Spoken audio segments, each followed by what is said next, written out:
T V آن کرنے کے بعد بھی اسی ہدیڑ پن میں لگا رہا۔ فون کی گھنٹی بجی تو امی کی کال تھی۔ جب سے کراچی آیا ہوں امی تقریباً روز ہی 10 سے 11 کے درمیان کال کر کے خیریت لیتی تھی۔ آج بھی معمول کے مطابق کال تھی، مگر امی پوچھنے لگیں، وہ کون سی بات ہے جو تمہیں الجھا رہی ہے؟ اور میں چاہ کر بھی امی کو اصل بات بتا نہ سکا۔ بس اتنا ہی کہہ سکا کہ تھکن ہے، دم کر دیں۔ میری عادت اور امی کا معمول تھا کہ گھر سے نکلتے ہوئے اور سونے سے پہلے دم کیا کرتی ہیں، تو کراچی آنے کے بعد بھی یہ سلسلہ فون کے ذریعے جاری رہا۔ ایک تسلی سی ہو جاتی ہے اور پھر ماں کی دعا جنت کی ہوا والی بات ہے۔ اگلی صبح پھر فیکٹری اور زندگی کی گہما گہمی، شام میں ہمدانی ہاؤس اور پر اسرار خاموشی۔ وہ آواز اب کم آتی، ہال میں یا سیڑھیاں چڑھتے ہوئے دبی دبی سی محسوس ہوتی، مگر کمرے میں نہیں آتی تھی۔ مگر جب بھی آتی، آواز میں وہی بین اور بے حد وحشت۔ کچھ روز اسی طرح گزر گئے، کوئی قابل ذکر واقعہ نہ ہوا۔ البتہ اس مولوی صاحب کا آنا جانا رہتا تھا۔ ایک روز میں واپس جانے کے لیے سیڑھیاں اتر رہا تھا کہ ہال کے کمرے کے بائیں جانب ایک کمرے کا دروازہ ادھ کھلا اور نیم تاریک تھا۔ بلی کے رونے کی آواز دھیمی دھیمی آ رہی تھی۔ میری رفتار غیر محسوس طریقے سے بہت کم ہو گئی۔ اچانک بہت تیز چھینک کی آواز آئی، ناگوار بدبو، اور بین مزید بڑھ گیا۔ پتہ نہیں کیوں مجھے ایک عجیب سے ڈر نے گھیر لیا۔ اس کمرے سے دفتن مولوی صاحب باہر نکلے۔ وہ اذکار بلند آواز میں پڑھ رہے تھے اور ساتھ ہی آقا جانی ان کے چہرے پر مرتنی چھا رہی تھی۔ وہ مولوی کو پر امید نظروں سے دیکھ رہی تھی، جبکہ مولوی صاحب نفی میں گردن ہلاتے ہوئے کچھ کہہ رہے تھے۔ جو ہی آقا جانی کی نظر مجھ پر پڑی، انہوں نے لپک کر کمرے کا دروازہ بند کر دیا۔ میں جھیپ سا گیا۔ مجھے سچ مانے بہت شرمندگی ہوئی، بہت نامناسب حرکت سرزد ہوئی تھی، مگر میں بھی کیا کرتا، یہ تجسس، یہ راز میرے ذہن پر سوار ہوئے جا رہا تھا۔ میں آقا جانی سے نظر بچاتے ہوئے باہر نکل گیا۔ ابھی میں لان میں ہی تھا کہ میرا فون بجنے لگا۔ فون فیکٹری سے تھا، تو نہ چاہتے ہوئے بھی اسی وقت ریسیو کرنا پڑا۔ کچھ دفتری معاملات سمجھانے تھے، فوری۔ میں چہل قدمی کرتے ہوئے فون پر بات کر رہا تھا۔ سامنے مین گیٹ اور میری کمر کی طرف ہمدانی ہاؤس کی 2 منزلہ عمارت تھی۔ باتوں میں مہوم میں عمارت کی دیوار سے لگ کر کھڑا ہو گیا۔ سگریٹ سلگائی بلی کی منحوس آواز بدستور جاری تھی۔ دل میں کھٹکا سا ہوا کہ وہ آواز کہیں بہت نزدیک سے آ رہی ہے۔ میں فون پر بات کرتے کرتے اس آواز کی سمت بڑھا۔ وہ آواز ایک کھڑکی سے آتی محسوس ہوئی، شیشے کی بڑی سی کھڑکی۔ میں نے چھو کر دیکھا، وہ مقفل تھی۔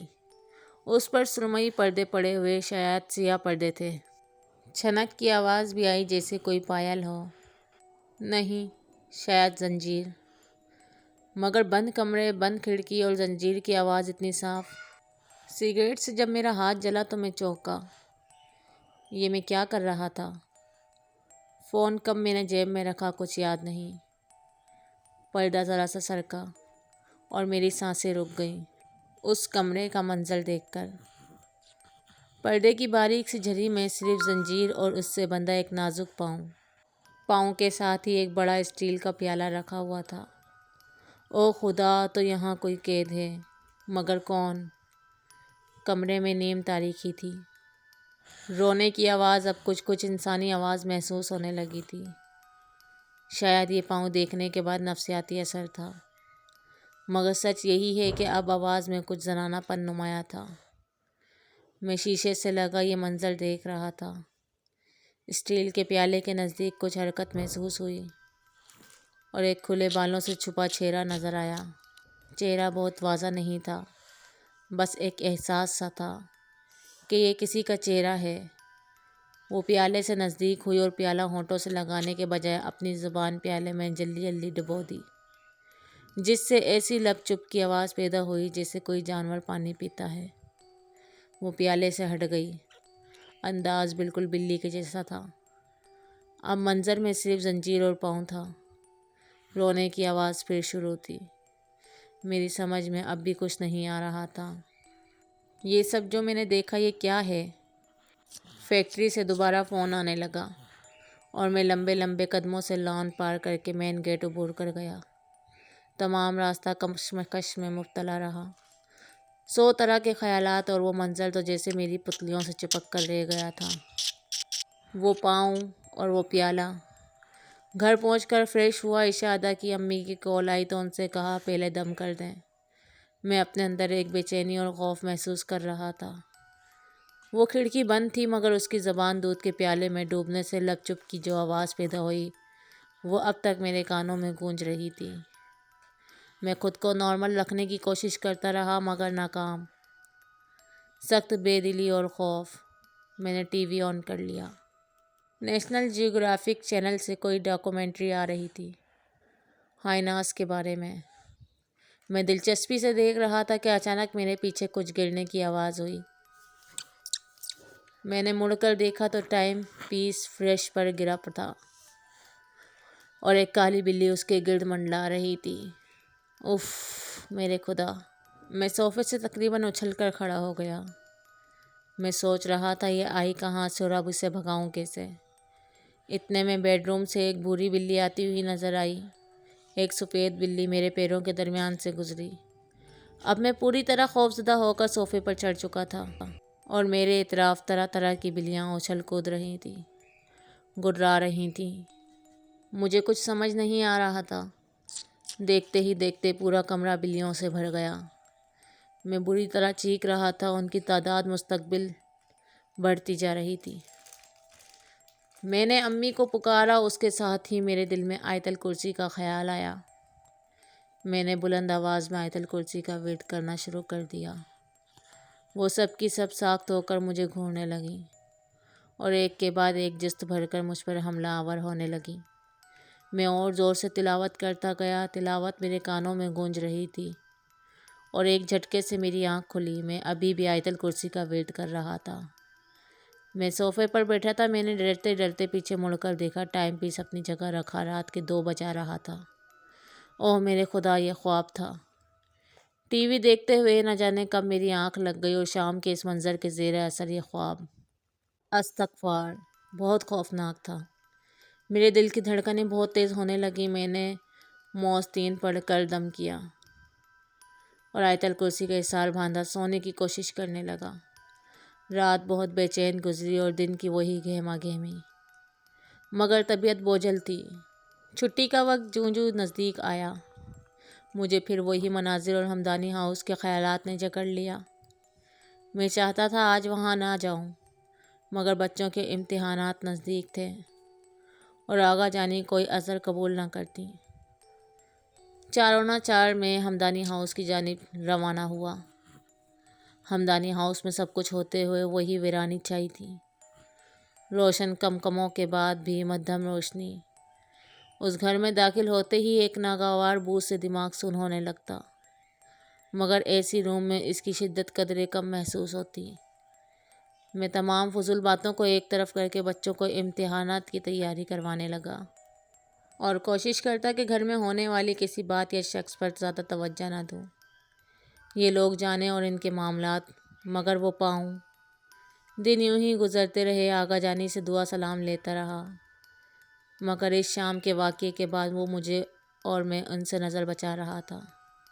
بہرحال میں نے ایک غیر اخلاقی حرکت کی تھی جس پر میں واقعی شرمندہ تھا، مگر ایک تجسس برقرار تھا کہ آخر وہ قیدی کون لڑکی ہے۔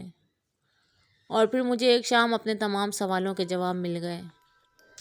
میں بیٹھا بچوں کو پڑھا رہا تھا کہ آغا جانی گھبرائی ہوئی آئیں اور مجھے باہر آنے کا اشارہ کیا۔ میں باہر گیا تو وہ ہال کمرے میں اسی دروازے کے باہر کھڑی ہاتھ مل رہی تھی۔ میں نے سوالیہ نظروں سے دیکھا تو بولی، اذان میاں، وجاہت کسی کام سے شہر سے باہر ہیں اور ممکن ہے کچھ روز وہاں مزید لگ جائیں۔ ذرا نگار کہیں مصروف ہیں کیا؟ آپ ہمیں اسپتال لے جا سکتے ہیں؟ میں نے فوراً حامی بھر لی۔ انہوں نے کہا ایمبولینس کا انتظام کریں۔ مجھے تعجب ہوا کہ یہ تو نارمل ہے، ایمبولینس کی کیا ضرورت؟ میں نے وہیں سے کال ملا کر ایمبولینس منگوائی۔ ایمبولینس کے آتے ہی آغا جانی نے کہا، اذان میاں آپ کو تھوڑی ہمت کرنی ہوگی اور وفاداری کی قسم لینی ہوگی۔ گو کہ آپ پر بھروسہ کرنے کے علاوہ اس وقت کوئی چارہ نہیں۔ آپ ہماری اولاد کے جیسے ہیں، ہم چاہتے ہیں کہ معاشرے میں ہمارا تماشا نہ بنے۔ اس لیے اب جو بھی حالات آپ کے سامنے آئیں انہیں راز میں رکھنے کا وعدہ کیجیے۔ میرے دل نے کہا کسی معصوم کو قید کیا ہوا ہے، اب یا تو وہ لڑکی مر گئی ہے یا اس کی حالت نازک ہے، اور آغا جانی راز فاش ہونے کی وجہ سے مجھے اعتماد میں لے کر اس کی لاش ٹھکانے لگانا چاہتی ہیں۔ لیکن یہ وقت باتیں سوچنے کا نہیں تھا۔ میں نے عجلت میں ہاں کی اور راز کو راز رکھنے کا یقین دلاتے ہوئے ان کے پیچھے اس کمرے کی طرف بڑھا۔ اندر وہی نیم تاریکی اور ہوش سے بیگانہ کر دینے والی وہی بدبو تھی۔ میری نگاہوں کے سامنے جو منظر تھا آج بھی یاد کروں تو جھرجھری سی آتی ہے۔ سیاہ لباس میں ملبوس، بال کھلے، ایک 24-25 سال کی لڑکی تھی۔ زردی مائل رنگ اور آنکھیں باہر کو ابلی ہوئی، چہرے پر وحشت برس رہی تھی۔ اس کی آنکھیں بھوری چمکدار، بالکل بلی جیسی، مگر اس کے بیٹھنے کے انداز سب سے عجیب تھا۔ دونوں ٹانگیں موڑ کر پیچھے اور دونوں ہاتھ آگے کی طرف زمین پر رکھے، وہ اپنی زبان سے لپ لپ کر کے کبھی اپنے ہاتھ چاٹ رہی تھی اور کبھی اپنا پاؤں۔ اس کے پاؤں میں زنجیر تھی جس کے باعث بہت گہرا زخم ہو گیا تھا، اور اس سے مواد رس رہا تھا جسے وہ مستقل چاٹ رہی تھی۔ اف خدا، یہ کیا چیز ہے؟ مجھے خوف کے ساتھ گھن آنے لگی۔ ایک لمحے کے لیے مرد ہو کر بھی میں لرز گیا، اور مجھے قبول کرنے میں کوئی یار نہیں کہ مجھ پر اس کی دہشت سوار ہو چکی تھی۔ آغا جانی اس کو پچکارتی ہوئی اس کے قریب گئیں تو وہ بلی کی طرح ان کے پیروں میں لوٹنے لگیں اور چاروں ہاتھ پیروں کے بل بلی کی طرح کھڑی ہو گئی۔ اس کی آواز دھیمی گرراہٹ میں بدل گئی۔ جیسے ہی مجھ پر اس کی نظر پڑی میں دل ہی دل میں آیت الکرسی کا ورد کر رہا تھا۔ آغا جانی نے اس کی زنجیر کا تالا کھولا اور مجھ سے کہا کہ اذان میاں یہ زنجیر پکڑیں جو ابھی تک اس کے پیر میں پڑی ہوئی تھی۔ مجھے اپنی سانسیں رکتی محسوس ہوئیں۔ مجبوراً میں نے وہ زنجیر تھامی۔ مجھے لگا یہ بلی نما لڑکی ابھی مجھ پر جھپٹ پڑے گی، مگر آغا جانی مسلسل اس کے سر اور کمر پر ہاتھ پھیر کر اسے پچکارتی رہیں، اور ہم اسے کسی چوپائی کی طرح چلاتے ہوئے کمرے سے باہر لے آئے جہاں ایمبولینس کے ساتھ آئے رضاکار موجود تھے۔ اس لڑکی کے پاؤں میں زخم کی وجہ سے اس سے چلا نہیں جا رہا تھا۔ رضاکاروں نے آغا جانی سے کچھ بات کی اور ایک نے بڑھ کر اس لڑکی کے کمر سے نیچے ایک انجیکشن گھونپ دیا۔ وہ گرائی اور اس پر جھپٹی۔ میرے ہاتھ سے اس کی زنجیر چھوٹ گئی اور اس نے ان کی آن میں رضاکار کو اپنے سخت نوکیلے لمبے ناخنوں سے زخمی کر دیا۔ دوسرے رضاکاروں نے بڑھ کر اس لڑکی کو قابو کیا، مگر اب تک انجیکشن کے زہر اثر لڑکی کے اعصاب ڈھیلے پڑنے لگے اور وہ بے جان ہو گئی۔ اس سارے عمل کے دوران میں تماشائی بنا کھڑا تھا۔ مجھے یہ لڑکی اور یہ حالات ابھی تک سمجھ نہیں آ رہے تھے۔ آغا جانی کی آنکھوں میں آنسو مجھے ہوش میں لائے اور میں نے بڑھ کر انہیں تسلی دینا چاہی۔ وہ بزرگ خاتون پھوٹ پھوٹ کر رو دی۔ صورتحال ایسی تھی کہ اندازہ لگانا مشکل تھا اصل معاملہ کیا ہے۔ اتنی دیر میں اس لڑکی کو اسٹریچر پر جکڑ کر ایمبولینس میں سوار کیا جا چکا تھا۔ میں اور آغا جانی دوسری گاڑی میں اسپتال روانہ ہوئے۔ سارے راستے وہ روتی رہیں۔ میرے پاس انگنت سوال تھے، مگر یہ وقت مناسب نہیں تھا۔ اسپتال پہنچ کر آغا جانی نے مطلوبہ ڈاکٹر سے رابطہ کیا اور اس لڑکی کو ایڈمٹ کر لیا گیا۔ اندر اسی لڑکی کے زخم صاف کیے جا رہے تھے اور میں آغا جانی کے ساتھ باہر بیٹھا تھا۔ آغا جانی نے کسی کو کال ملائی اور بات کرنے لگی۔